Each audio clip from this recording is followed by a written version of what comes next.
बच्ची मुबैना तौर पर यहाँ कराची से अगवा हुई है। बिल्कुल वही केस है, 14 साल उनकी उम्र है और इस वक्त पंजाब में है। उनकी वालिदा जो है इस वक्त पहुँच चुकी हैं। एडवोकेट अल्ताफ़ कोसो साहब भी हैं, जिन्होंने शुरू में ज़हरा काज़मी का केस भरपूर अंदाज में लड़ा था। शीला रज़ा के दफ्तर में बैठी हैं उनकी वालिदा।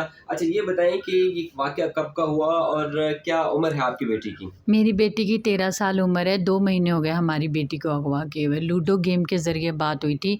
12 से 15 दिन हुए थे, उसके बाद अचानक से हमारी बच्ची गायब हो गई। अच्छा, जब आपकी बच्ची गायब हुई तो इससे पहले कभी आपकी बच्ची ने कहा कि मैं किससे बात कर रही हूँ या किससे मिलना चाहती हूँ या नहीं, हमारी बच्ची ने कभी नहीं कहा। अच्छा, नहीं, हमारी बेटी ने कभी नहीं बोला, सिर्फ़ 4 नंबरों से फ़ोन आते थे हमें अच्छा। बस। उसके बाद हमने सिम बदल दी, उसके बाद फिर बच्ची गायब हो गई। अच्छा, वो जो नंबर थे जिनसे आपको कॉल आ रही थी, वो क्या मुतालबा कर रहे थे? क्या कुछ रिश्ते की बात कर रहे थे या कुछ जी, और? बस उन्होंने यही बोला था कि आप अपनी बेटी का रिश्ता दे दें, हम जो है कोर्ट से बात कर रहे हैं, सिर्फ़ 4 नंबरों से कॉल करते थे। तो मैंने उनको बोला कि ये कौन से 4 नंबर हैं जिनसे आप बात कर रहे हैं? आपने बात करनी तो कुवैत के नंबर से बात करें, पाकिस्तान के नंबर से बात करें, आप ये 4 नंबरों से क्यों मतलब सिर्फ़ बात कर 4 रहे हैं? नंबर आ रहे थे? जी, सिर्फ़ 4 नंबरों से बात अच्छा। करते थे वो। जब से आपकी बेटी मुबैना तौर अगवा हुई, उसके बाद उन्होंने कोई राब्ता किया या आपकी बेटी से कोई राब्ता करने की कोशिश जी, की है? उन्होंने व्हाट्सएप पे बात कराई है और इन्होंने बच्ची को जो मारे हैं उसकी वीडियो भी हमें भेजी है। बच्ची पे बहुत ज़ुल्म हो रहा है, बोले बच्ची पे भूत आ गए हैं बस। और जब भी बच्ची बात करती है तो गर्दन को इस तरह करती है, ऐसे लग रहा है कि बच्ची को जैसे नशा दिया जा रहा और बच्ची नशे में बात करती है हमसे। अच्छा, और वो कह रहे हैं कि बच्ची को भूत आ गया है। जी, बच्ची पे भूत आ गया है। बच्ची मेरी 13 साल की है, बच्ची मेरी बहुत छोटी है अभी। अच्छा, कौन-सी जमात में पढ़ रही थी आपकी बच्ची? अभी वो पढ़ रही थी, उन्होंने छोड़ दिया था, हमने घर शिफ्ट किया तो उसके बाद हमने स्कूल में नहीं डाला उनको, अच्छा। डालना था अभी। अच्छा, तो जब से आपकी बच्ची मुबैना तौर अगवा हुई, पुलिस की जानिब से कोई पेशरफ़्त, कोई कार्रवाई? पुलिस की जानिब से एक दफ़ा हम पंजाब गए, पेशावर में एक छापा मारा और एक लाहौर में मारा है। उन्होंने जो है लाहौर के एनआईसी उनके पास थे, सब चीज़ थे, तो उन्होंने वहाँ की लाहौर की परमिशन नहीं ली। पिंडी और पेशावर की परमिशन ली, उन्होंने पिंडी में छापा नहीं मारा। उन्होंने हमें पिंडी में छोड़ा, खुद लाहौर चले गए। उन्होंने हमें ये बोला है कि आप पे एफआईआर दर्ज है, आप लाहौर नहीं आए, हम लाहौर जाते हैं। तो वो लाहौर गए, वो भी जब हमने बहुत ज़बरदस्ती करी है तो फिर उसके बाद उन्होंने एक जगह पे छापा मारा है लाहौर में, लेकिन वहाँ से भी कुछ नहीं मिला हमें। ठीक है, अभी आपका क्या मुतालबा है, क्या होना चाहिए? अभी बस अल्ताफ़ कोसो साहब हैं, हमारे वकील हैं, उन्होंने हमारी बहुत मदद करी है, उन्होंने हमसे कोई पैसा नहीं लिया, कुछ भी नहीं लिया। उन्होंने हमारी बहुत मदद कर रहे हैं, मैडम शैला रज़ा हमारी बहुत मदद कर रही हैं, बस इन्होंने बोला बहुत जल्द इंशाल्लाह बच्ची को बाज़ेयाब करवाएँगे। ठीक है, बहुत अच्छा, जल्दी आप बच्ची वहाँ पे गई थी पंजाब में, तो आपको क्या-क्या वहाँ पे जो है वो आपकी बात हुई या आपसे कहीं जो उनके रिश्तेदारों की बात हुई, आप उनके रिश्तेदारों के पास गई थी? कहाँ-कहाँ गई थी आप? जी, हमने पिंडी में खुद मालूमात ली है, पिंडी में पुलिस नहीं गई है, हमने खुद मालूमात ली है। वो भी हमें मतलब किसी ने एड्रेस दिया था टिकटॉक के ज़रिए, हमें किसी ने बताया था कि ये यहाँ रहते थे, अब चले गए। लेकिन हमें वहाँ से बहुत मालूमात मिली है, उनके जानने वालों के भी घर मिले हैं, लेकिन वो लोग नहीं कुछ भी बता रहे हैं हमें। अभी भी जो आप पिंडी से जब वापस आई, लाहौर आई, तो लाहौर में कुछ ऐसा मिला? लाहौर में हुआ ये कि जब हम लाहौर पहुँचे हैं तो हमारी बेटी का हमें फ़ोन आया है, मम्मा आप लाहौर में घूम रही हैं, हम लाहौर में आई हैं। हमारी समझ में ये नहीं आ रहा कि बच्ची को पता कैसे चला कि हम लोग लाहौर आए हुए हैं। अच्छा। हुँ। तो फिर आपको बच्ची से राब्ता हुआ तो ज़्यादा बात हुई, कुछ ज़्यादा मालूमात मिली हो आपको? नहीं, नहीं कोई मालूमात नहीं मिली, उसके बाद उन्होंने ब्लॉक कर दिया हमें। अच्छा। ठीक है। अच्छा, बच्ची का कोई निकाहनामा वगैरह उन्होंने ज़ाहिर दिखाया कि बच्ची का हमने यहाँ पर निकाह करवा दिया? जी, निकाहनामा वग़ैरह तो हमारे पास है, उन्होंने पहले ही हमें भेज दिया। अच्छा, उस निकाहनामे में उन्होंने उनकी उम्र कितनी लिखी बच्ची की? 17 साल लिखी, 17 साल 17 साल लिखी, हाँ, लेकिन क्या? हमारी बेटी 13 साल की 13 है। साल की है। बहुत छोटी है हमारी बेटी। ठीक। अच्छा, ये कौन-सी गेम की वज़ह से गई थी, ये दोबारा हमें बता दें एक दफ़ा? जो कि सोशल मीडिया के किस ज़रिए जो है राब्ता किया गया था बच्ची से? लड़के का जो आपने बताया था, जी। किस ज़रिए राब्ता हुआ था? क्या गेम थी, किस ज़रिए राब्ता हुआ था? लूडो के ज़रिए हुआ था। ठीक। जी।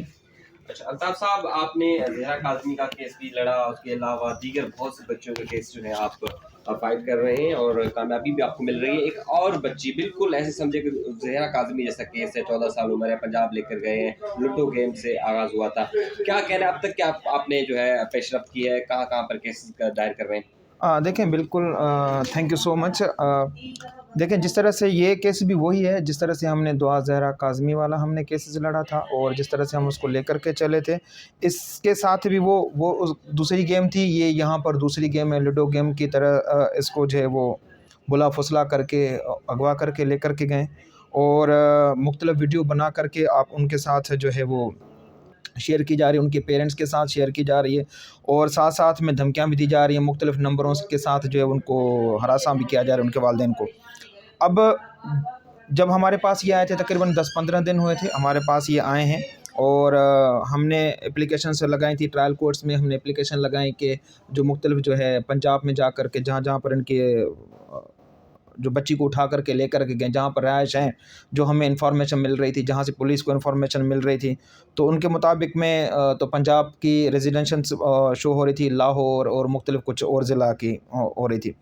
साथ साथ में ये जब रेड के लिए गए थे तो उन्होंने पहले तो उनके वालिदैन को मना कर दिया था कि भाई आप ना चलें। फिर मैंने उनको सजेस्ट किया और मिनिस्टर साहब ने कहा कि भाई आप जाएं साथ में, क्योंकि वालिदैन हैं और वालिदैन लाजमन सेटिस्फाई होते हैं कि भाई हमें जाएं तो पता चले कि किस तरह से जो है वो हमारी जो है बच्ची को उन्होंने किडनैप करके रखा हुआ है या जहाँ पर है, क्योंकि लाजमन पेरेंट्स चाहते हैं कि हमारी मुलाकात हो। तो वालिदैन भी साथ गए थे। तो ये सिर्फ पिंडी और कुछ जो पसमानदा इलाके हैं वहाँ पर कोई 1-2 रेड किए, उसके बाद फिर जो है लाहौर से होते हुए सीधा ये वापस आ गए। ये एक तो ये तफ्तीश की बात हो रही थी। अब सेकंडली जो है वो बात यहाँ पर ये आ रही कि जो एफ़आईआर दर्ज की गई है वो भी 365 बी में एफ़आईआर दर्ज की गई है और बच्ची की उम्र जो है वो 13 से 14 साल के दरमियान, उनके पास बर्थ सर्टिफिकेट, उनके पास स्कूल के डॉक्यूमेंटेशन, उसके साथ साथ जो है वो इनके जो बे फॉर्म्स हैं उनके बच्चों के, जो उनके जो दूसरे जो सारे बच्चे आप सामने देख रहे होंगे, तो ये सारे जो बच्चे हैं नादरा से रजिस्टर हैं, डॉक्यूमेंटेशन है, तो आप इससे अंदाज़ा लगा लेंगे सीरियल नंबर पहले पे हैं और जिस बच्ची को किडनैप करके लेकर गए। तो आप मुझे बताएं, देखें इस तरह से कई जब हमने पहले भी हमने इस तरह के केसेस जब हमने किए थे उसमें भी यही चीज़ें आ रही थी कि भाई बच्ची छोटी है या इधर का कानून नहीं वहाँ का कानून। हमने बहुत सारे इस तरह से प्रोग्राम भी अरेंज किए, हमने लेटर भी लिखे, हमने हाई कोर्ट तक भी हमने जब पिटीशन दाखिल की उसमें भी यही चीज़ें रेजिस्टेंस आ रही थी कि भाई पंजाब में आप वहाँ पर जाएँ, ये करें वो करें। अब देखें एक बच्ची है, बच्ची का वालिदैन से मिलने का हक़ रखती है, कॉन्स्टिट्यूशनल राइट्स हैं, आप उनको फेयर ट्रायल दिया जाए। और रही बात देखें वही जज है जो लाहौर में ये तो सरप्राइजली वाली बात है कि वही जज के पास जाते हैं, उसी जज के पास जो 30 नंबर मजिस्ट्रेट जिसमें दुआ ज़हरा का 164 रिकॉर्ड हुआ गया था किया गया था, उसमें भी वही जज साहब थे और यहाँ पर भी वही जज साहब है, निकाहनामा भी वही है। अब बच्ची का 18 साल बताया जा रहा है, अब यहाँ पर 18 साल बच्ची की उम्र है नहीं, मैंने बेफाम आपको दिखाया। साथ साथ में जो मजिस्ट्रेट के पास जो बयान लिया गया है और वही बयान है जो सिंपल मतलब डिटो कापी वही का जो बयान है जो 30 नंबर जुडिशल मजिस्ट्रेट की अदालत में रिकॉर्ड किया गया। तो मेरा कहना यह है कि देखें आप कोई भी बच्ची जहाँ पर भी इस तरह की चीज़ों में बुला फुसला करके लेकर लाया जा रहा है, तो आप कम से कम वालिदैन को नोटिस करें, वालिदैन को बताएं। वालिदैन परेशान होते हैं, उनके पेरेंट्स परेशान होते हैं। जब तक आप उनके रिकॉर्ड स्टेटमेंट कर रहे हैं आप उनको बुला करके फिर आप सेफ़ कस्टडी सेफ़ किसी के हवाले की जाए। अब वहाँ पर बात आई, फिर उसके बाद कितने काउंसिल्स आ जाते हैं, फिर शेल्टर होम में जाए, चाइल्ड प्रोटेक्शंस में जाए, फिर डिफरेंट जो जगह पर प्लेसेस हम डायरेक्शन से लेते रहते हैं। अब यहाँ बात वो आ रही है कि जो ये वालिदैन तो बेचारे परेशान हैं, वालिदैन को कोई अभी तक इस तरह की कोई रेमेडी या कोई इस तरह की खातिर खवा जो है रिस्पांस पुलिस की तरफ से अभी तक नहीं मिला है। तो हम कोशिश कर रहे हैं कि इंशाल्लाह होपफुली है कि हम जो वेरी सून इंशाल्लाह जो है हाई कोर्ट में हम पिटीशन दाखिल करेंगे। ठीक है, थैंक यू सर। ठीक है जी।